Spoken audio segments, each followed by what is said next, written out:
Sebelum kalian menonton video ini, silakan klik tombol subscribe terlebih dahulu.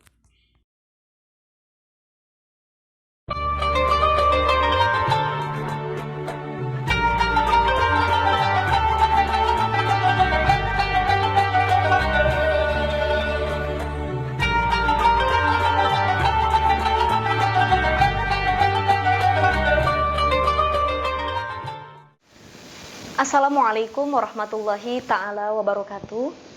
Alhamdulillahi haqqa hamdi, wa syukru lillahi haqqa syukri, salatan wa salaman daimaini mutalazimaini ila yaumi liqa'i.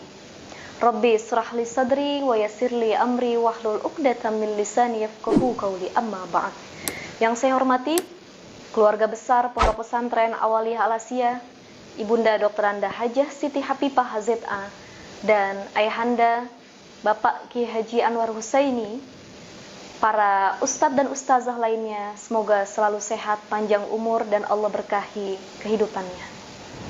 Teman-teman sekalian, suatu ketika Rasulullah SAW pernah bersabda, "Ittala'tu fil jannah fara'aitu aktsara ahlihal fuqara." Ketika aku bertolak atau datang ke surga, yang banyak aku lihat di surga penghuninya adalah al-fuqara, orang-orang fakir, orang-orang miskin. Kemudian Rasulullah melanjutkan, wa tala'tu finnar fara'aitu aktsara ahliha an-nisa. Dan ketika aku datang ke neraka, ternyata penghuninya banyakan adalah kaum wanita.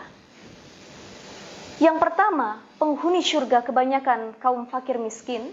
Jangan juga mengecilkan hati kita, berarti masuk surga itu harus miskin terlebih dahulu, tidak.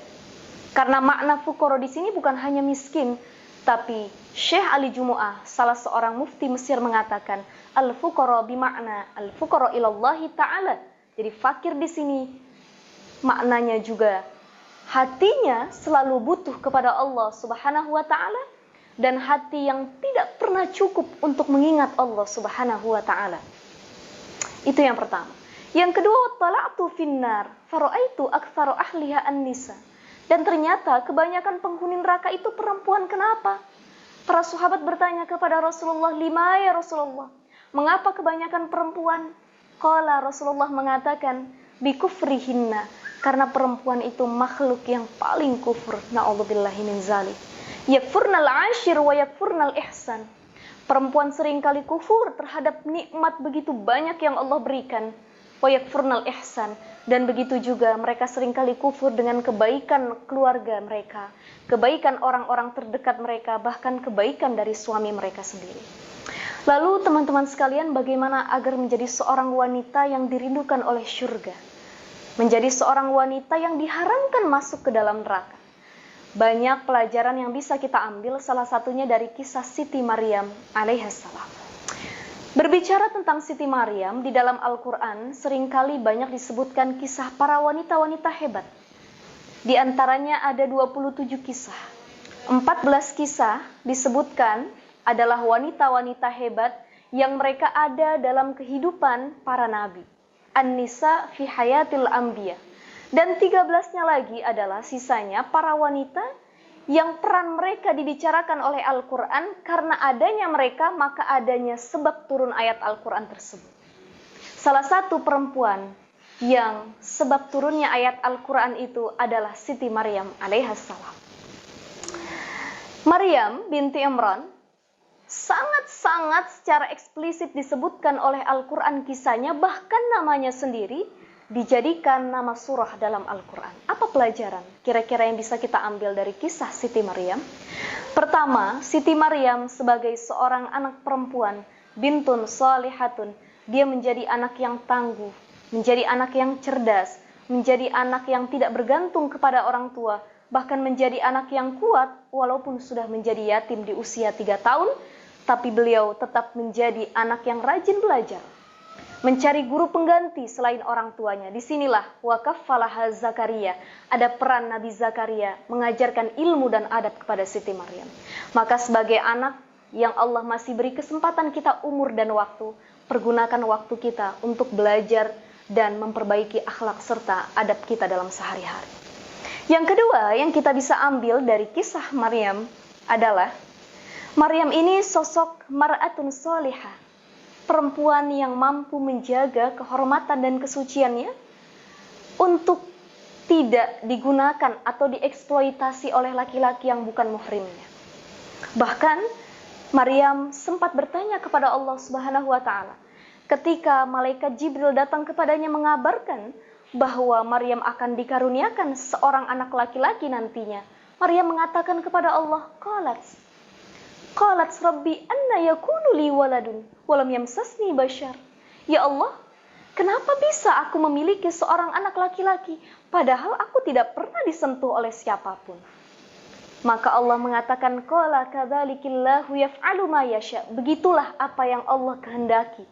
Di sini kita bisa mengambil ibrah bahwa Maryam sosok wanita yang sangat-sangat menjaga kehormatannya. Tidak seperti wanita kebanyakan di zaman sekarang.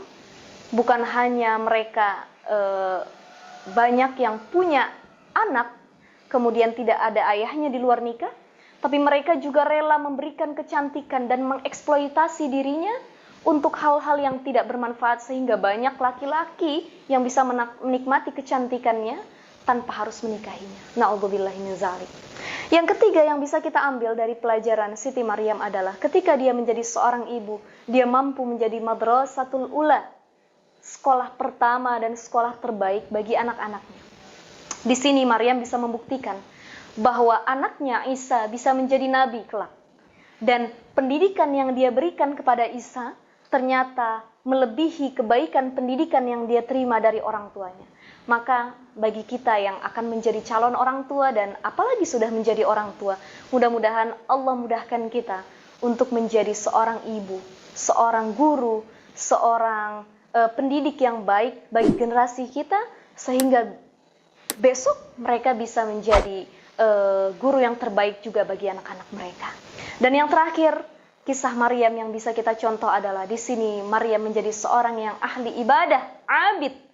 Maka bisa dilihat ketika Zakaria datang ke mihrabnya, wa kaffalaha Zakaria kullama dakhala 'alaiha Zakaria al-mihrab wajada 'indaha rizqa qala ya Maryamu anna laki hadza.